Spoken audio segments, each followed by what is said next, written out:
Hello नमस्ते साथीहरु, म चाहिँ अहिले तपाईहरुलाई भरतपुर महानगरपालिका चितवन गौतम बुद्ध अन्तर्राष्ट्रिय क्रिकेट रङ्गशाला मैदान परिसर भित्र छु। आज भन्दा 1 वर्ष अगाडि म चाहिँ यहाँनिर आएको थिएँ।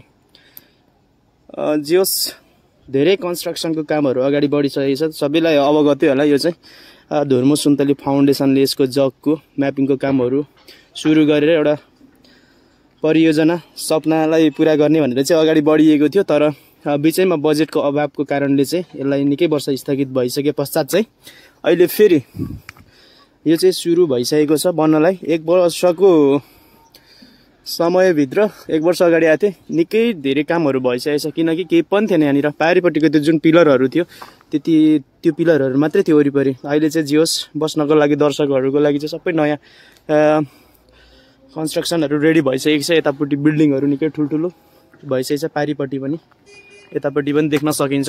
एकदमै ठुलो छ। यो फिनिशिङ हुन त कति टाइम लाग्छ त्यो त थाहा छैन, तर एकदमै ठुलो र राम्रो हुनेवाला छ जुन यो स्टेडियम चाहिँ। अब जुन नेपालमा क्रिकेट अझ धेरै क्रेज उदाउँदै गरेको छ र जुन यो रङ्गशाला निर्माण भइसके पश्चात चाहिँ एकदमै क्रिकेटको चाहिँ अझ अहिले भन्दा पनि धेरै राम्रो उठान हुन्छ जस्तो लाग्छ मलाई चाहिँ। देख्न सक्नुहुन्छ पुरै बनिसकेको छ यहाँनिर। एकदमै राम्रो भ्यू देखिँदै रहेछ है यहाँ माथिदेखि चाहिँ।